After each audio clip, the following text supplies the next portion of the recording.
Welcome to Double Fries No Slaw, Sunday night, January 14th. Richie, this NFL game is kind of a snoozer, but so we kind of made good timing on doing this right now. Certainly, we just always go at 6, but yeah, the NFL gods looked out for us I saw that Dallas just scored going to the half, but 27-0 by Green Bay before that on the last play of the half, touchdown by Dallas. But man, how's your weekend been?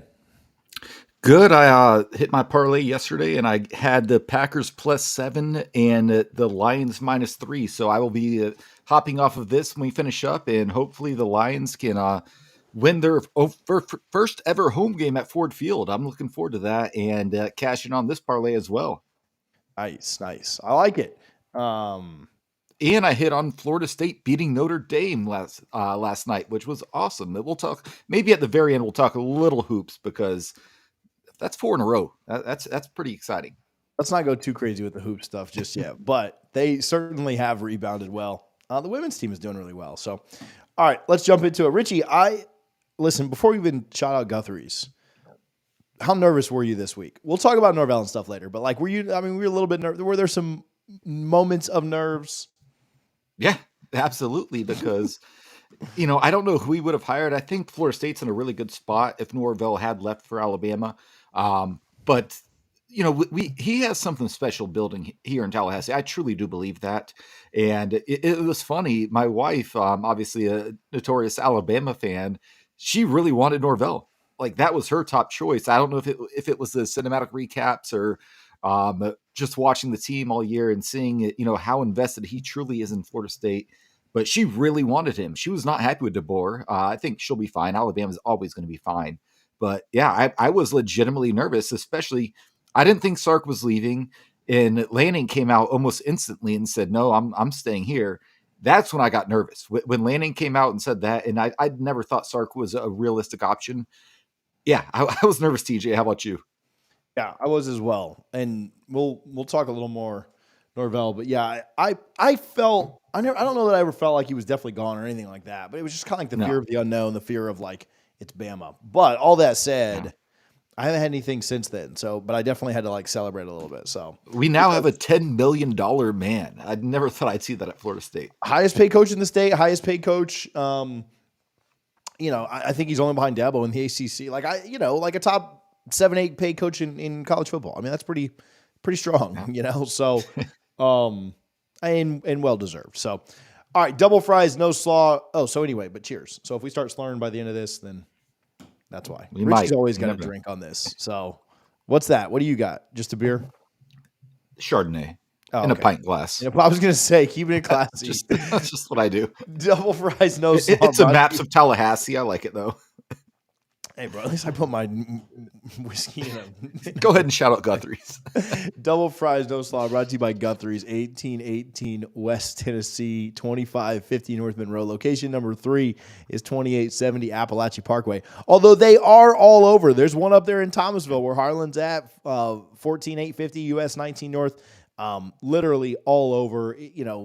Guthrie's in Tallahassee is kind of who takes care of us. But if there is a Guthrie's near you, certainly make sure that you're stopping there and not at one of those knockoffs. So shout out Guthrie's. Appreciate all their support. And let's jump into it. Richie, a busy week in the portal this week. Hopefully I'm not missing anybody, but I've got Florida State with 6 portal additions since the last time you and I chatted. We're going to talk about a lot tonight, guys. So, I appreciate all the questions. If you've got a question, we may end up getting to that later. If it's a question that's kind of already on the docket, then we'll go to it. But yeah, there's a lot coming tonight, so we'll talk about all of it. But as far as I can tell, 6 portal additions, 3 of them from the great state of Alabama, 4 total in this portal cycle if you add Earl Little in, but Malik Benson, TJ Ferguson, and then obviously Roydell Williams yesterday. Let's start with Malik Benson. Malik Benson, a wide receiver who started, I believe, 7 games for Florida State this year. I'm sorry, for Alabama this year. Didn't have overwhelming stats at all, but also had a running back at quarterback all year throwing it to him. So, wouldn't expect him to have overwhelming stats. The number 1 JUCO player out of those ranks the year before. A kid that's really talented, a kid that I think Alabama wanted to hold on to and tried like heck to try and keep on the roster. I don't know if there were whispers of Saban going or not before they happened. I mean, certainly they weren't like on the socials or on the, in the media or whatever, but you almost wonder like, maybe was Saban like not pushing as hard to keep some of these kids because he knew what was about to happen or whatever. I don't know. I don't want to speculate too much, but Malik Benson, absolute speedster out at wide receiver for Florida State, a pickup there. Thoughts there? I love it, man. Like you said, number one in JUCO when he came out of JUCO, just a complete burner. And I think that we've seen a theme with that, with what Mike has added through the portal this season. It's just speed, right? That seems to be the theme for Mike Norvell. He's like, I want speed. You got, DJ Uyunglele, who has just a massive arm and can really push the ball downfield. Had a ton of big plays down the field at Oregon State.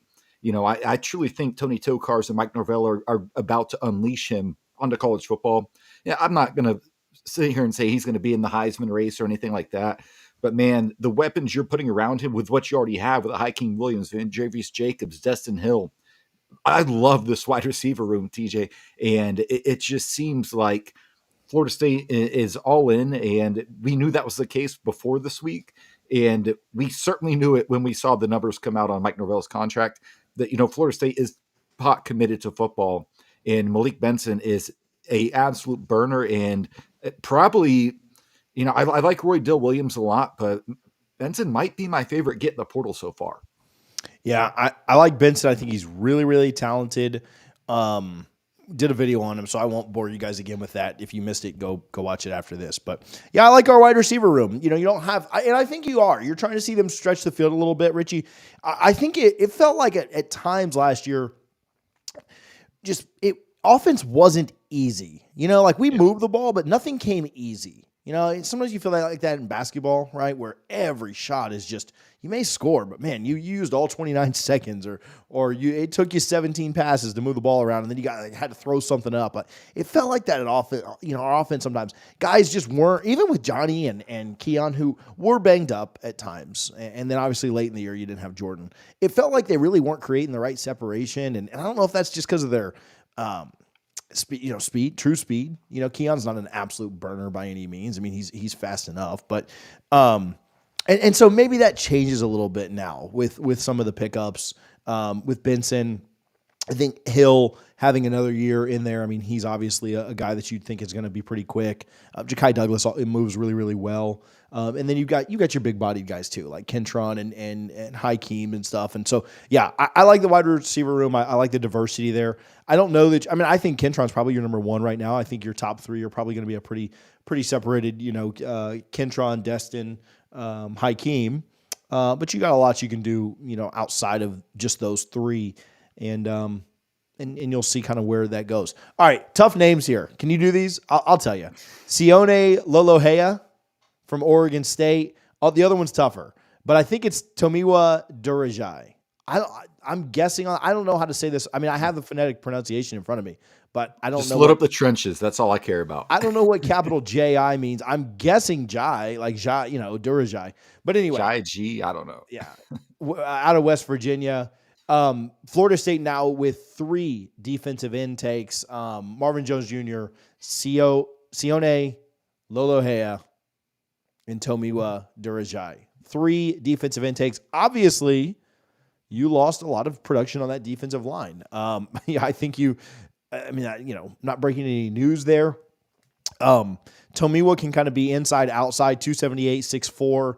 I think Lolohea out of Oregon State, certainly a little bit more of an edge guy than being able to line up kind of all over or wherever.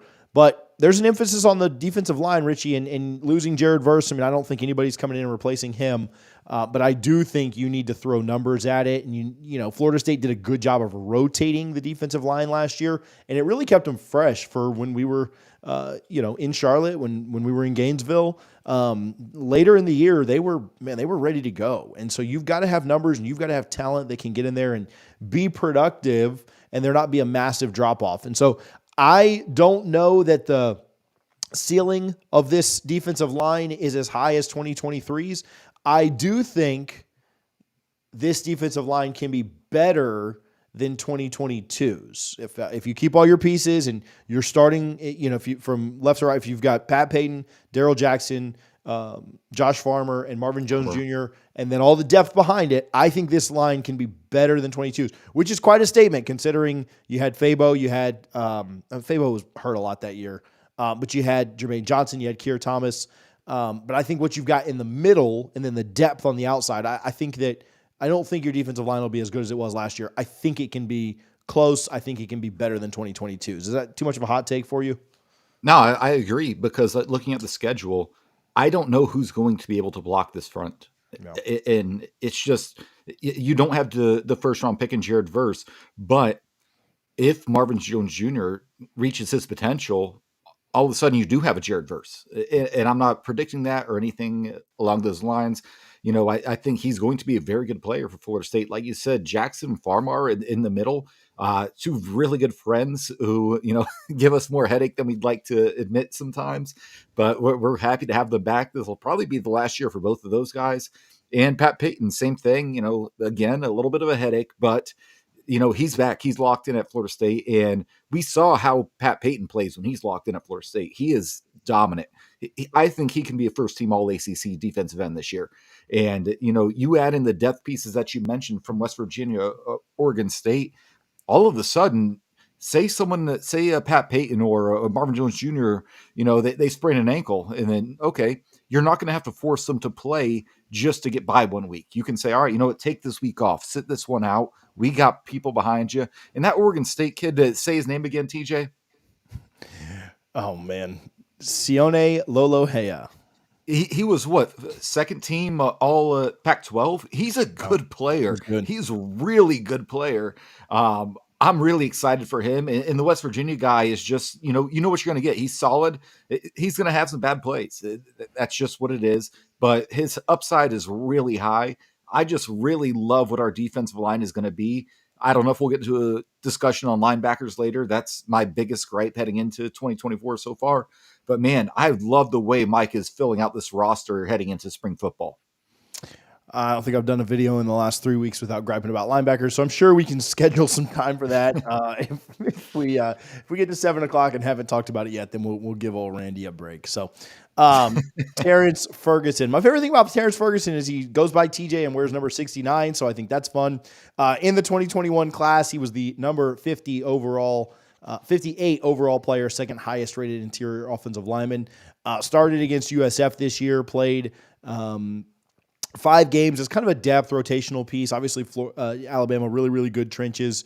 Did a fairly good job against Georgia's pass rush this year. Obviously, good enough for them to win that game. Also, I think slowed down Michigan's at times as well.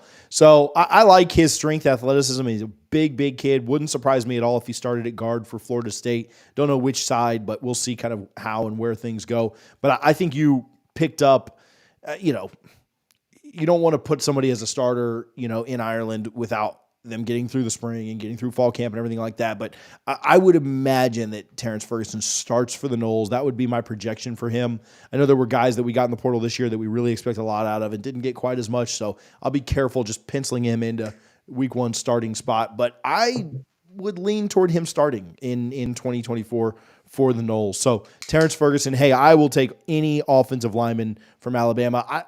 Again, this is one where I reached out to folks that are very close with the Alabama program and basically just said like, hey, folks, I asked one person who I know is very close with Alabama, so I don't have a bunch of connects with Alabama, but I did ask like, hey, what do you think about this kid? Like, is this a good? And they were like, yeah, we would want him back. Alabama did push very hard to get him back. Committed to FSU the day after Nick Saban announced his retirement. So I think that might have helped a little bit. Thanks, Nick. So, yeah, I really like this pickup. Again, you'll take all the Alabama offensive linemen, especially ones that they're pushing hard and trying to get back. So, you're going to continue to add the offensive line. We'll talk about another pickup there, but certainly never going to complain about getting O-linemen from the Tide. No, absolutely not. Especially when you think of, going back to the Willie Taggart days, our best offensive lineman by far, Landon Dickerson, transfers to Alabama and wins the award for best offensive lineman in the country or best center in the country, whenever it was, or best guard.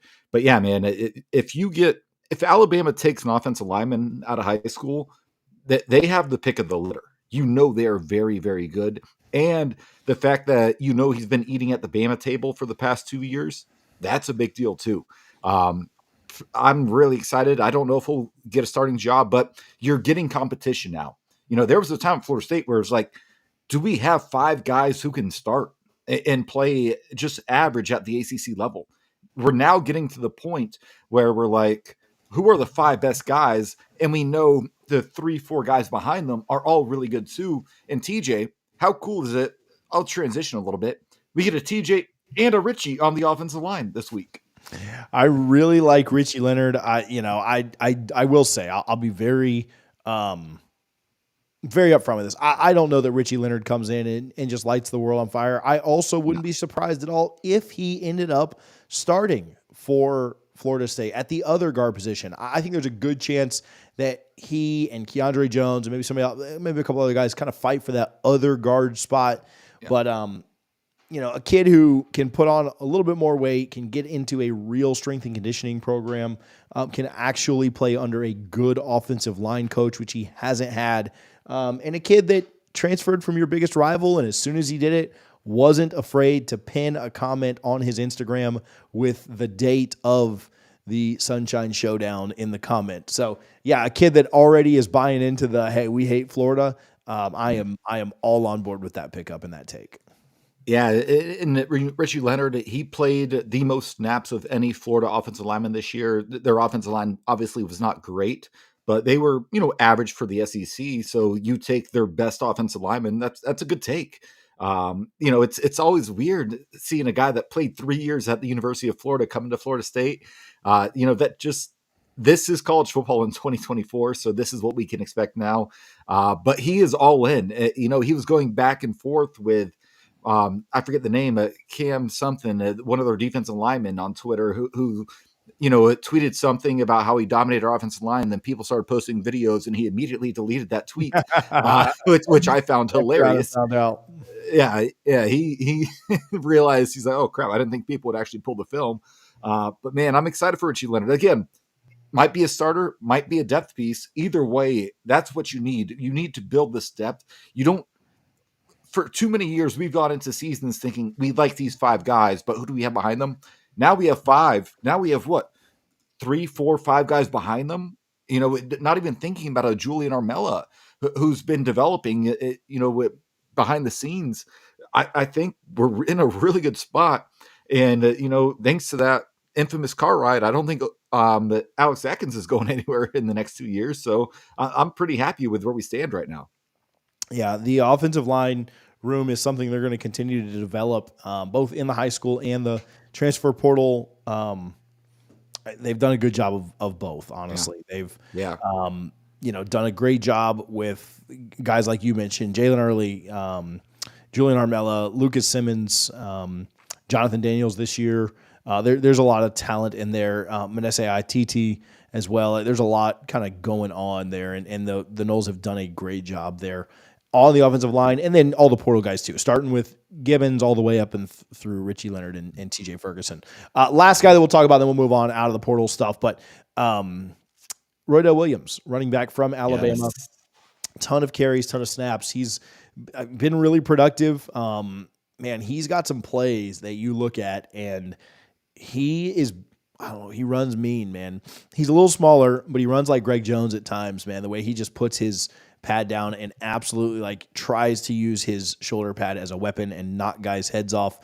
He's a lot of fun. I told you guys this if you watched the video this morning that we put out on him, but literally just not right now because you're watching us, but go to Twitter and search Roydell Williams and then click over to the video thing and just watch some sick runs from him. He had a big one against LSU, had a big one against Auburn. He's had some, I think he may have had a big one against Georgia too, but anyway, yeah, go check out Roydell Williams. Really, really good. 11 touchdowns on the ground, 2 touchdowns through the air, little over 5 yards a rush for his career. So he's effective. And, Mike wants the running back by committee this thing. And so he probably takes a little bit of load off Toa Philly. He also probably gives Cam a little time to where he doesn't have to be a day one guy. So really like to pick up there Roydell Williams as well. Yeah, and one thing, going back to his days at Memphis, I will never be concerned about a running back room with Mike Norvell. He always has a stable, like you said, it will be running back by committee. But man, I really like Roydell Williams. He's someone that Alabama did not want to lose. They might have had some guys that they felt better about in their running back room.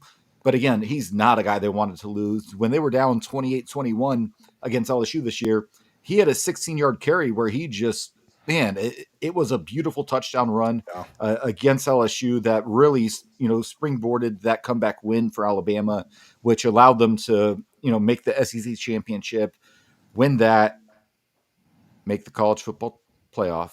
But we're not going to go there. I just had a bad moment. But no, man, Roydell Williams he's a really good running back, and honestly, he might be RB1 when we're in Ireland in 8 months, CJ. I wouldn't be surprised by that, right? And I know a lot of people are like, oh, Toafili's RB1, and I just don't know that Toafili's and I love Toafili. This is not some kind of a shot. I just feel like he's more of a change of pace. I think he does something very well, very specific, very well. And so could Toafili be running back 1? Yes. Does he benefit the team more? It's like a 6-man in basketball, right? Like the 6-man. Scotty Barnes was a 6th man at Florida State, and he was number 4 pick in the draft. And he was the best player on he was great. He's the only one, not the only one, but he's killing it in the league now, And so, being the 6th man or being the change of pace back is not a bad thing, And so, I think Roydell's your horse that you feed, more often than not. 14 carries a game. Yeah, 15. That's exactly what I was going to say. 15 carries a game. And Toafili gets 8 or 9, but those 8 or 9, 3 of them have a chance for him to be in the end zone because that's just, they're used to. So anyway, I agree with you. I think he's running back 1 when the season starts. We'll see, right? We'll see. And I mentioned this, I don't know that Cam Davis is quite on Dalvin's level, but Dalvin took until Louisville to really get going that, 2014 season too. It's not like he came out against. It took a Mario Pender injury for Dalvin. Remember Pender scored in that Oklahoma State game, now that you mentioned that. And when he did, man, I think we were on the 8, maybe the 14. It was fairly close. And I remember Jameis handed him the ball and he was in the end zone. I thought Pender, when we had heard all those things about Pender in the offseason. I know that we're going back here. This is not what anybody tuned in for, but when you had heard all those things about Pender's speed and everything else, when Jameis handed him the ball, he was in the end zone right then. And I was just oh my God, we're never losing again. And we didn't, obviously we won the next 13 games. But I really like Roydell Williams. I like that pickup. I'm so excited. I am for him. He's going to be good. Mario, Carlos, and Dalvin, obviously that year, the 2014 year. So, all right. Talked a little bit about the portal. Maybe more there, maybe not. We'll see. We'll see what happens there. All right, let me give some love to Garnet and Gold. GarnetandGold.com. Use code NOSLAW, NOSLAW, for all of your items that you're looking for. Listen, hats, shirts, polos, they've got it all. So just GarnetandGold.com. Code NOSLAW. Thank them for their support. We thank them for their support and all that they do for not only us, but FSU athletics and its athletes. Richie, you mentioned a little bit about that car ride. A lot of fun this week with that. I thought Florida State did a good job news cycling this with the Norvell stuff that came out. So we won't spend a long time on it either. But do you think it's ridiculous that Florida State got, banged over the head with this? And then the next day it came out that UGA staffers were driving drunk with athletes in their car and driving 100 miles an hour and stuff. And you just think man, when you really think about the two things on their face, how are we the ones in trouble right now? But anyway, thoughts quickly on the NCAA stuff. Yeah, quickly. It's just, it is what it is. I think we were a little sloppy. So I don't want to say Florida State did everything that they should have done there because clearly they got caught. Shout out Alex Atkins with the quote tweeting Mike Norvell saying "Let's ride" when the extension got announced. That was a double middle finger to the NCAA and Stan Wilcox and screw that guy. But it sucks. And I wonder how much Kirby was involved in the reporting to this. Was it just the tight end coach, Hartley? I don't know. because everyone does this, right? This is not a unique thing to Florida State. Florida State's just the one that got caught. And, Amarius Mims is the player that was involved. He took screenshots of the text and showed them. And there were other influences that led to what happened. I'm just happy it was a level 2 and not a level 1 NCAA infraction. So, you got to be on the straight and narrow for the next 2 years to get out of this probationary period. It just sucks because, everyone does this. It's not a Florida State thing. It's not like Florida State went rogue. And to get popped for this, of all things, is ridiculous in my opinion. Stan Wilcox, I don't know if he has a vendetta against Florida State. I think he might. And, that's not to sound conspiracy theory. He really probably does. And it is what it is. But I think the NCAA has no power really whatsoever. So any chance they get to make an example out of an organization, they're going to do that, or institution, they are going to do that. And it just so happened in Florida State this time.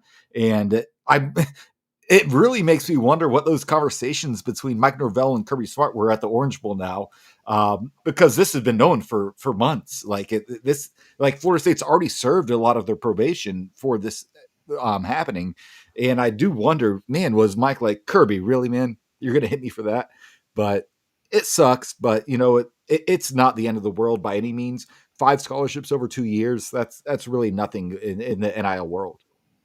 Yeah, I kind of agree with you. Not a massive deal. More so just kind of like a negative PR thing after the month you've already had, right? Like after, you had a bad 40-ish days, right? And really since Jordan's injury, I mean, there have been good things that have happened since Jordan's injury, but it's really felt like since that moment, nothing's been good, right? Like everyone got a conference title and that's it. You get the sucker punch of your best and your favorite player going, like everybody's favorite, like nobody like disliked Jordan, right? And so even rivals were like were kind of respected, what he had been doing. And so, I think that, it's been tough. The last month has been tough. We don't have to rehash the whole thing, but then for that to come out too, and it'd be like, oh wow, and we were cheating on top of that, and we have all these penalties and stuff, which none of the penalties are. Hey, if you ain't cheating, you ain't trying. Let's go, baby. Yeah. We're back. It's more so, I guess, just the NCAA just really sucks, and that's that's the big lesson in all of this. But anyway, ultimately not a major deal. And I think that's the biggest takeaway. It's not really, none of it's really that big of a deal. As long as you stay clean the next 2 years, you're fine. Because another violation in the next 2 years, that becomes a massive deal. But I don't think we're going to go there. I think Mike is learning, and we are going to continue to do things that push the envelope, but do it in a way where we cannot get caught. And that's what you need to do at this level of college football. If we can also be very, very real, this is no longer, what we got popped for is no longer a penalty, like no longer a big deal, because schools and collectives can work together. And we are not the only ones to have ever done this. There were other circumstances that we talked about when this happened that kind of went into why Florida State got in trouble. And truly TJ, there's going to be other schools that get worse penalties in the near future, the very near future. So Florida State, we're in the headlines now, but give it a month, it's going to be really ugly for some schools. Yeah. I think it's, it sucked in the moment. Yeah. 16 hours later, all was well in the world as Mike Norvell signed an extension to be at and with Florida State for quite a while. And you know what I think probably the biggest takeaway for me, Richie, is not to say that there's not any other job out there that could not lure Mike Norvell away, but being able to turn down Bama and the Bama folks can say that, oh, we got our first pay. We got, the Bama writers are even saying like, no, Mike Norvell was like very much in this thing. Yeah. Being able to turn down Bama, like there aren't too many jobs outside of that one, especially with these circumstances, right? Because Bama was the team that wasn't as good as FSU and got in the playoff. So like if Mike would have said like, oh yeah, I maybe I should go on because like, I'll never be able to do, like Bama's like objectively just better. They're thought of so much of as a better program than Florida State ever will be. I just need to go, to turn them down. there are other big programs out there, right? And so I don't know that it just means that Mike Norvell will be here for the next 40 years, but you got to feel good about the statement it made about where Florida State is as a program and the way that Mike Norvell views them, and then what he can use that as, leverage for recruits, leverage for other staff members, leverage. Look, I turned down Alabama. You can do the same thing. So I think that's a massive part of it. What I love, TJ, is that I don't know if he turned down Bama, but he turned down an interview. That was a big deal. It wasn't until after Mike Norvell announced his extension and raise with Florida State, then things started moving really quickly with DeBoer from Washington to go to Alabama, because they knew, Lanning had said no, Sarkisian had said no. I might have, TJ, we talked about it at the top of the show. I was sweating a little bit.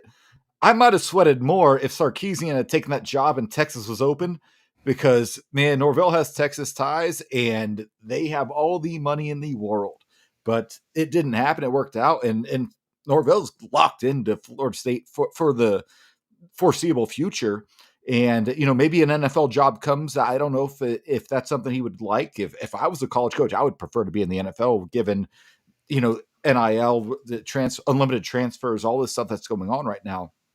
But yeah, man, I'm just so happy to have kept Norvell. And I think it's going to be huge for recruiting as well, because these recruits are going to say, whoa, Alabama wanted him. Like, he can say that. And you can look at national writers that have no ties to Florida State to confirm Alabama absolutely wanted Mike Norvell. I think he was above Kalen DeBoer. I think Dan Lanning was their number one. He shut that down quickly. I think Sark was probably their number two, but he's happy at Texas. I think Norvell was their number three, but they absolutely wanted him. And DeBoer was kind of just an afterthought.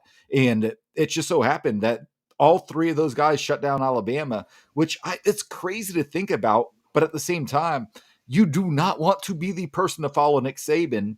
And, I'll give Jimbo a shout out. Is he the only guy that followed the man at an institution and lived up to the expectations?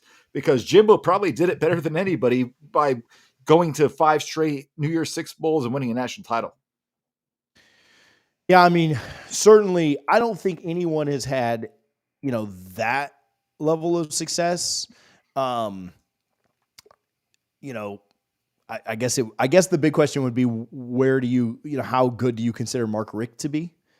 Because if you consider him to be really, really up there, then Kirby would be a good answer for you. If you have a lower view of Richt, then Richt never won anything. Yeah. No, I agree with that. I think that's where you're like, well, how good was Richt with or without? He was really good. And that's the thing. He was really good. Yeah, I mean, Les Miles following Saban. Saban wasn't Saban at that time. I can't, but there aren't many, right? Like, that's what we're saying, right? Like, this is just, and Saban wasn't. Yeah, we have the history. We have the 2020, hindsight. Think of the word, dummy. We have the benefit of hindsight at this point to know who Saban was. But yeah, I mean, nobody really to have the success of Jimbo. Like, he really, yeah. I mean, as much as we don't want to give him as much love and credit as but I mean, he earned it, right? Like, but yeah, you're right. I mean, and it helped. I'll tell you, man, the Jimbo situation to me is so unique because he got to kind of be building it from within. Right, he didn't have to. That handoff is much easier, like that passing of the baton once you're already 100%. Inside. I'll tell you, that's probably why it doesn't happen, because you've just got to like flip that thing upside down. And so, yeah, I mean, it's hard. Whereas Jimbo was starting to like install some stuff. He was already OC. He was already familiar with guys. You didn't have to preach anything in the locker room. You're just carrying on with what you've got. So, anyway, yeah. Big stuff there. Any quick thoughts on? I mean, we'll say this and then we'll move on to some other kind of recent stuff. But any quick thoughts on Saban retiring, being done, just him in general, just whatever. Yeah, the greatest to ever do it, man. He really is. One of my really good friends is a Dolphins fan, and he hates Nick Saban because of what happened. He said, "I'm not going to be the next head coach at Alabama." And then he took the job. But man, and shout out the GOAT. Our GOAT, Bobby Bowden, for being 1-0 against Nick Saban at Alabama. In Jacksonville, I was at that game. That was awesome. But yeah, no, Nick Saban, he truly is the greatest to ever do it. He continued to adapt and adapt and adapt. Every time, things change, like up-tempo offense. He's like, okay, I can do that. He went from being a defensive guy to whatever it was. Man, I just there will never be another Nick Saban. Again, he is the greatest to ever do it, and we will never see another guy like him, whether you like him or not. I personally like the guy, but he truly is college football's GOAT head coach, and I don't think it's close. Yeah, no, I agree. Bobby Bowden is my favorite coach ever. Obviously, Yeah, every 100%. time, every year that football rolls around, I think, man, like I miss Coach Bowden, right? And so, yeah. But it is undoubtedly Nick Saban, the absolute, the absolute best to ever do it. Yeah. The run that he went on, continue. I mean, just there and man, I don't know. There's not even really words, but yeah, just the absolute best in everything, man. Just like requiring excellence, recruiting, actually winning, dominating rivals. More first-round draft picks than losses in 16 years. Yeah, it's nuts, just man. stupid. It's stupid. What I said this, and the Alabama job wasn't the biggest job ever when it came open, because people forget Alabama wasn't very good. They were trash. Yeah. But like this is the biggest job opening to come open that I can remember. Like, think of a bigger job opening to come open. And it's because of Saban. Right. Yeah. That's 100%. The reason. Like, a ready-made championship team, like their odds didn't like drastically drop overnight. And that's not discounting, Saban at all. But like their odds didn't go from like plus 500 to like plus 5,000 or something like that. Like I'm sure their odds dropped slightly with Saban gone. But like Bama's still like the second favored team to win the national. So like to literally Georgia than Bama. Yeah. Yeah. To have a job open up that is like a ready-made championship, like that just doesn't happen, right? Like end of Bowden, things slipped. End of, many coaches, like end of Urban at Florida, things slipped. End of Coker and other coaches, like big to end of Jimmy. Like there are a lot of coaches where things have slipped. End of Jimbo, end of several regimes, end of Les Miles. Like coaches usually like start to slip and get fired, but not this one, man. Like for him to kind of go out on top, go out as a, the GOAT that he is. And honestly, like, I know the Tuscaloosa police probably covered stuff up, and I know that he probably had some handshake stuff like every other great coach out there, but man, like you never really heard like a lot of controversy there. Like he didn't have like staffers like drunk driving, killing people, like speed racing down the interstate and stuff. And I mean, I don't care. You can say, oh, whatever, you're just hating on Kirk. Like, I mean, but it's true. He ran a good program. He did it, and he did it the right way. Like that 2008 Florida team, or no controversy, no massive. I mean, there's stuff, right? Like there's stuff that's happened, but not like most people. So I don't know. I hate that we're giving Saban all these flowers right now, but he really did do it the right way. His players seem to absolutely love him. Florida State has 4 Alabama transfers. They may have 0 if Nick Saban was still the head coach. I think he probably gave that team a heads up.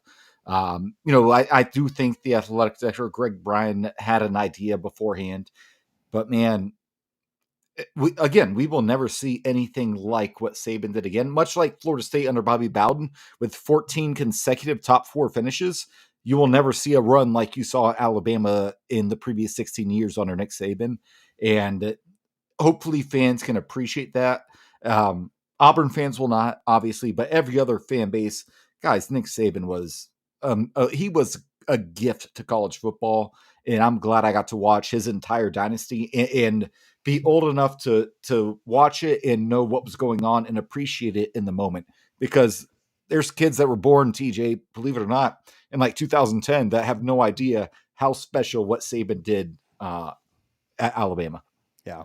So I know you guys didn't tune in for Nick Saban talk, but he truly was special. And so whatever, I don't mind taking a minute to shout him out. And man, I love him on TV too. I remember watching him on TV when we were playing. I didn't watch it, but I when I got back home from Pasadena, I recorded the entire day of ESPN. And so the very next, on Tuesday, I watched all of the ESPN coverage. Oh, nice. My flight was canceled, and I was stuck in LA for 3 extra days. Ooh, sounds brutal. But yeah. So anyway, I watched all that stuff, and I liked watching him on TV too. So I think he'll be great in obviously anything and everything that he does. So all right, Richie, let's talk about this a little bit. Harlan, timestamp this, and we'll cut it later. But let's talk about this. Cam Ward to the U.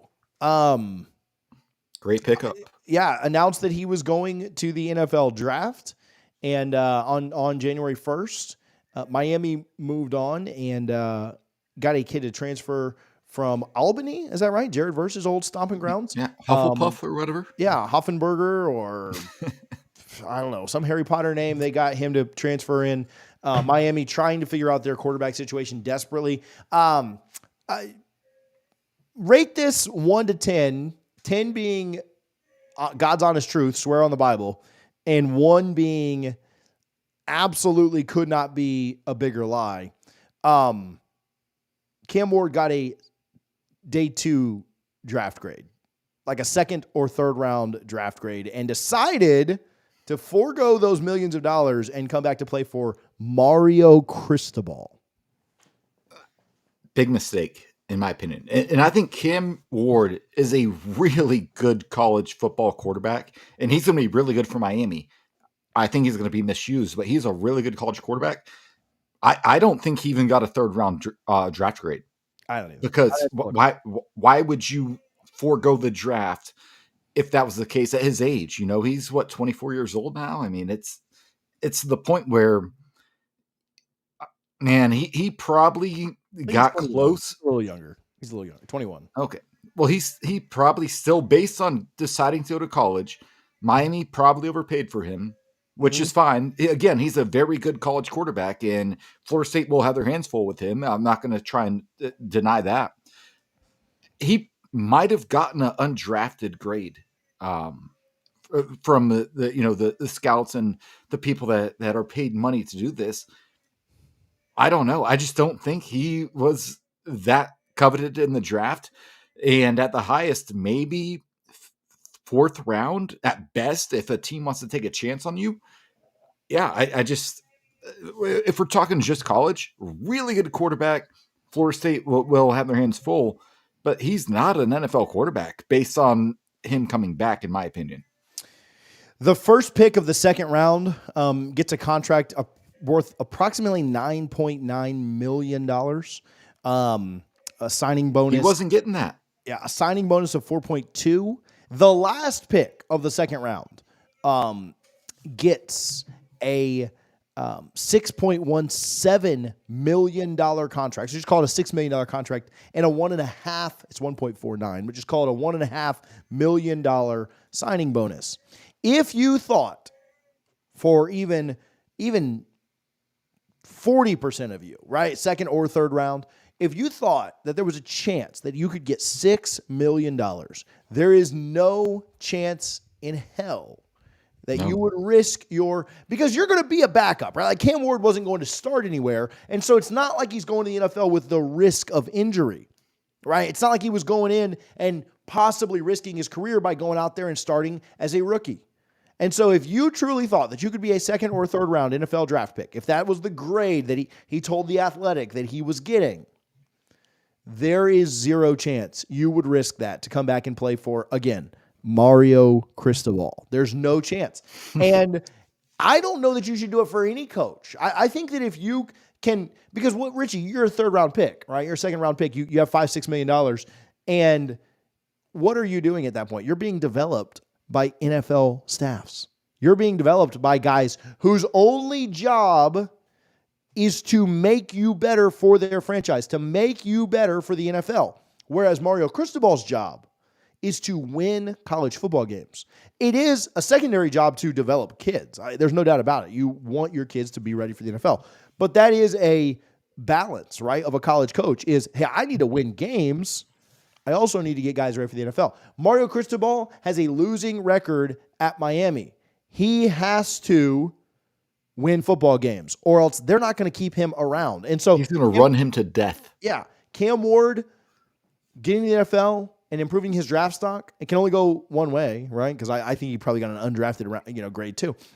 But the idea that you turn down a second round paycheck to come back and play for Miami, for a coach that's under 500 at Miami, for a coach that's 73-72 overall, there's no chance. I don't believe it at all. Now, I agree with you. Miami, with Cam Ward, upgraded at quarterback. The problem is they still have Mario Cristobal as their coach, and that's the biggest issue with Miami. They've also got one wide receiver that transferred to UGA. They've got Georgia, another wide receiver I saw that was in jail or something this weekend. Oh, Jesus. And I saw their fans posting mugshots. Speaking of Georgia racing people down the highway. Okay, so I was a little bit confused. They got like George and Young, and so I don't even know which one's which, but one transferred to Georgia, the other one's got speed racing down, and I'm like, you guys should have flipped. Like that would have been so maybe that kid transfers to Georgia too. Seems like he's a good culture fit. Man. But that'll get clipped. But I think it really does. It probably sets the expectations a little bit higher for Miami.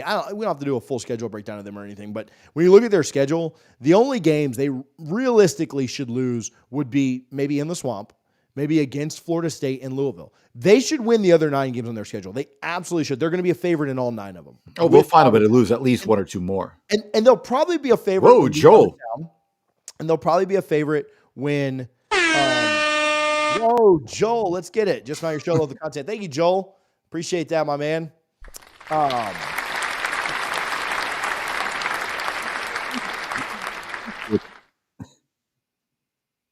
Do we have a Florida State one for him? You can do a good one.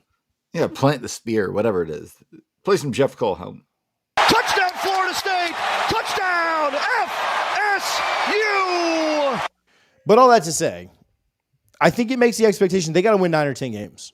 With a second or third round quarterback coming back, if they don't get to Charlotte, away, it's a fireable offense. Yeah, and the thing is, they'll probably go 8-4. They'll probably go 7-5 or 8-4. Oh, 100%. And they certainly could. I think they could beat Florida. I think they could beat us. I think Florida's there are games they could win, but Florida's gonna be trash next year. I think it's I don't know. I think the expectations there are going to be up. They've got to win. They're talking about the playoff. They should. Yes, they won't be in the playoff. No, even in the Swamp. I'm going to take Miami. I'd take them -7.5 against Florida. To be honest, -7.5. Oh, two score win in the Swamp. I would take that.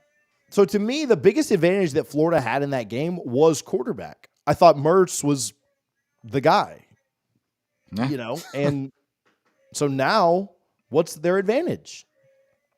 Miami has a better quarterback. They have the better offensive line. They have the better defensive line.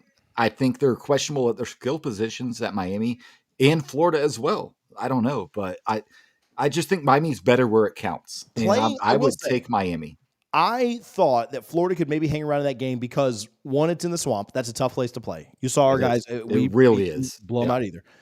And I thought they had the quarterback advantage. Mertz played a lot better last year than I thought. And if you were going to roll out Mertz versus Ja'Cory Brown, I thought Mertz could probably make a few more plays than Brown did, or Emery, or whoever you were going to start.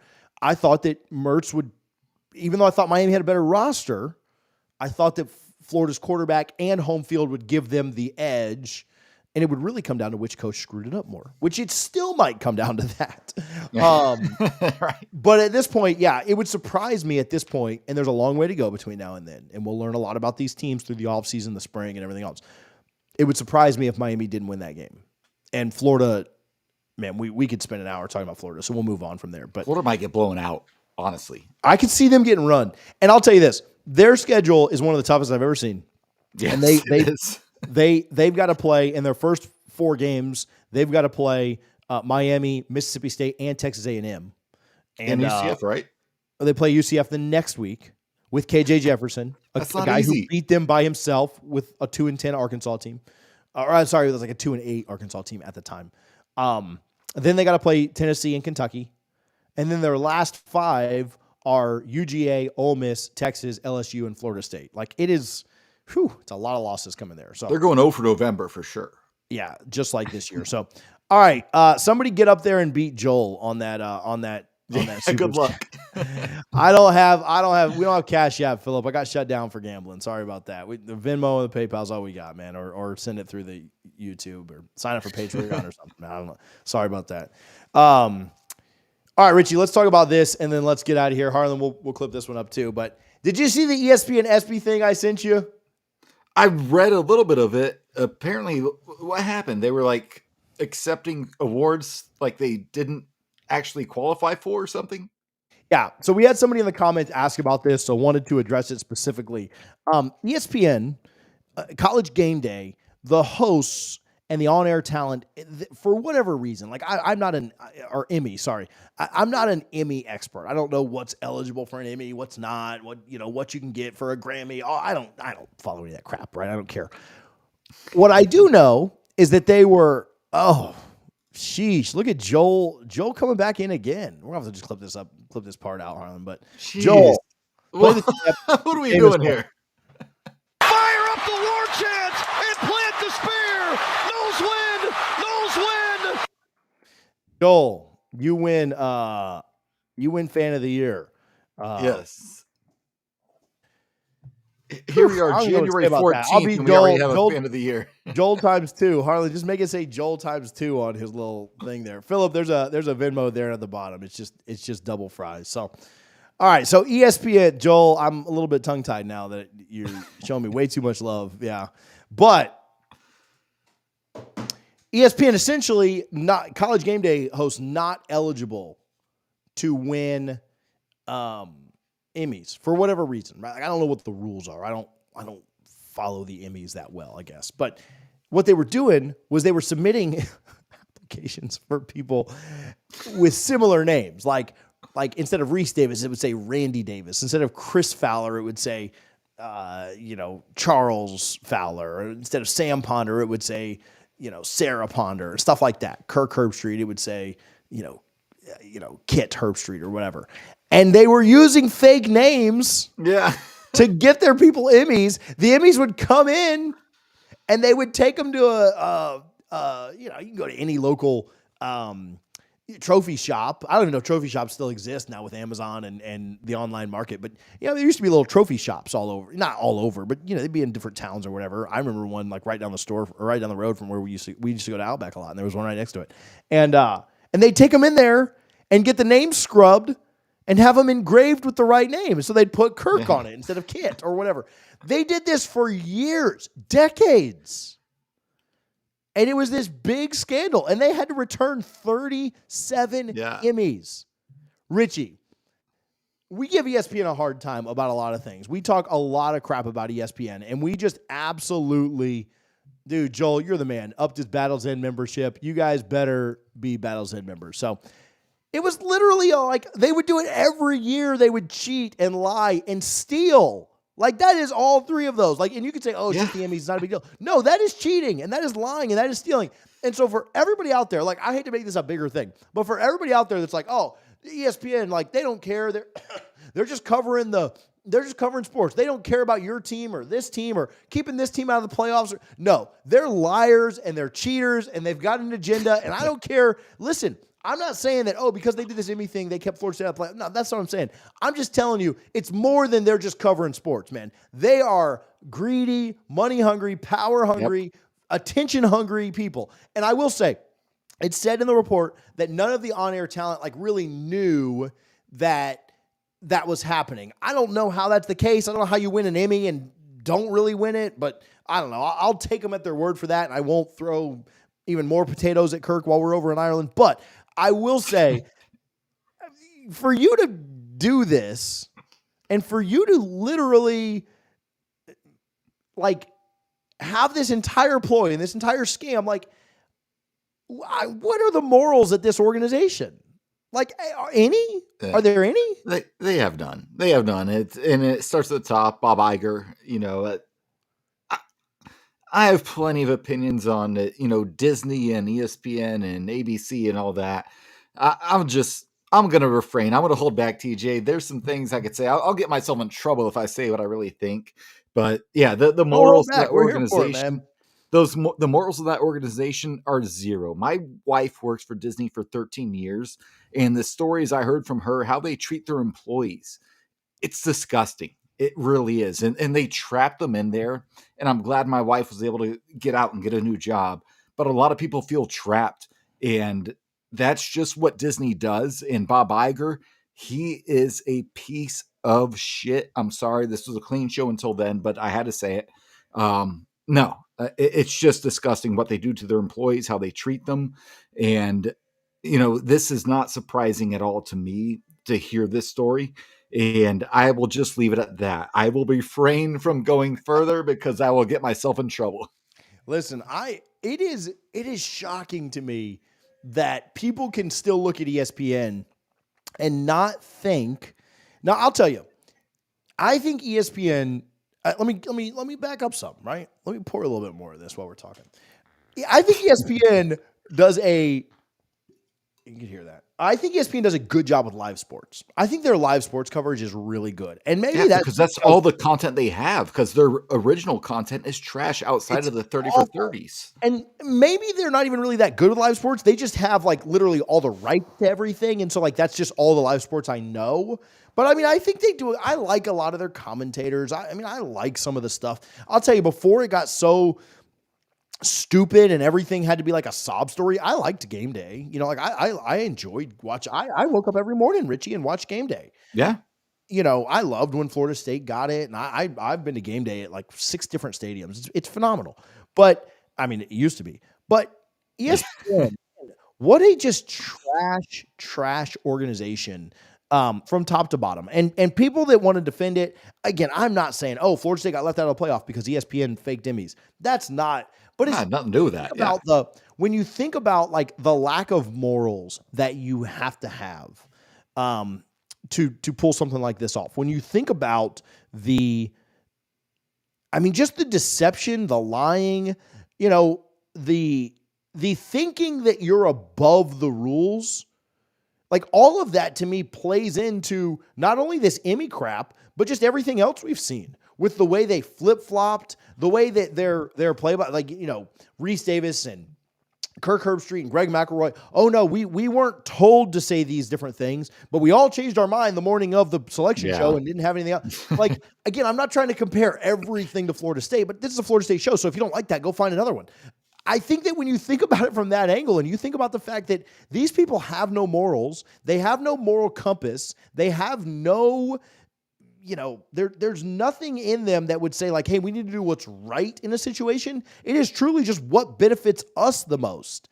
And that's, I think, how you come up with stuff like this. You come up with a snub that the rest of college football is talking about 60 days later, right? And so, they're maybe 50 days later. So they're frustrating to see, but I might apply. What are the podcast awards? Are there podcast awards? I might apply for like a Ray Barnes and like a Henry Harris. Since we're going off script entirely, let me give a shout out to Pat McAfee because the ESPN executives did not want Aaron Rodgers on anymore. Pat McAfee said, he's not coming on anymore, guys, until after football's over. And then out of nowhere, the very next day, Pat McAfee's like, let's welcome Aaron Rodgers onto the show. Like, I loved that. Like, I don't care what you think about Aaron Rodgers or Pat McAfee. I love Pat McAfee because he clearly does not care.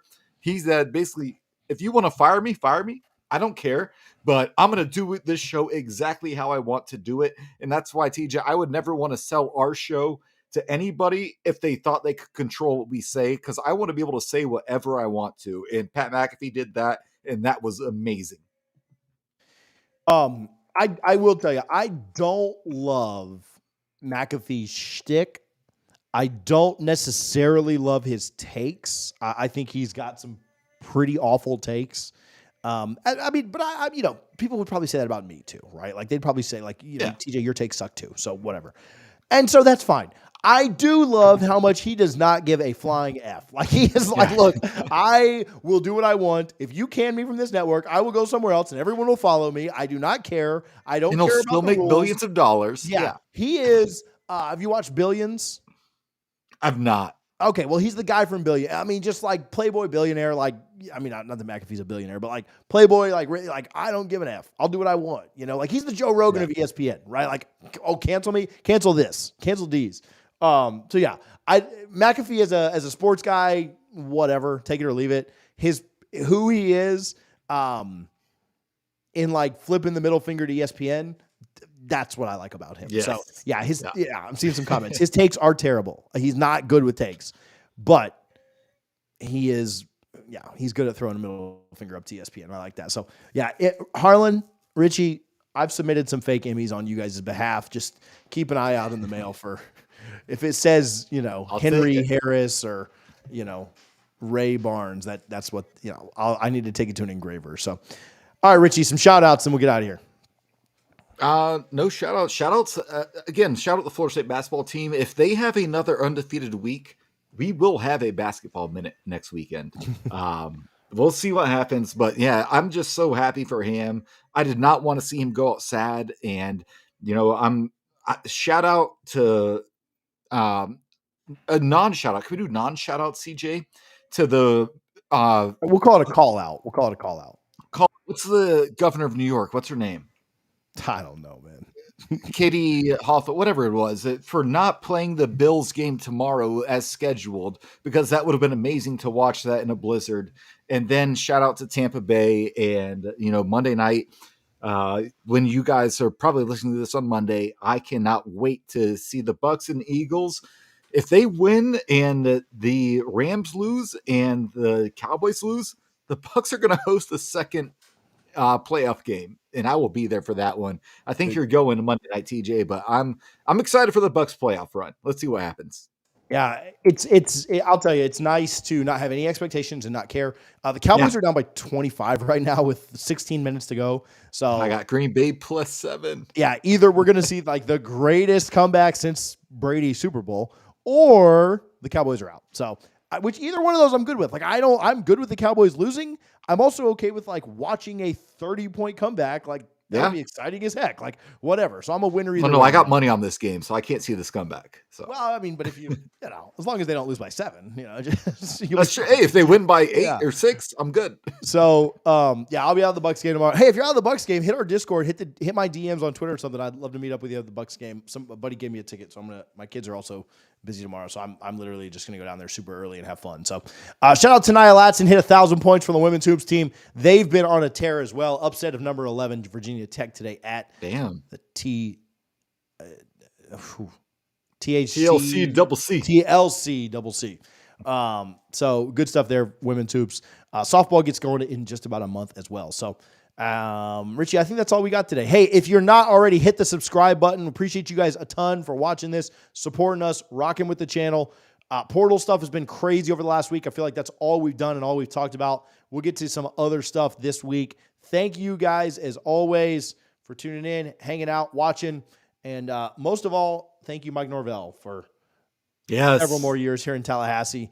My heart could not have taken anything but the way they went down this week. So love you, Mike Norvell. Thank you. And I love all you guys for tuning in. Richie Harlan, good times. We'll see you back here next week at 6 o'clock. We'll figure it out from there. Talk to you guys soon. Go Noles.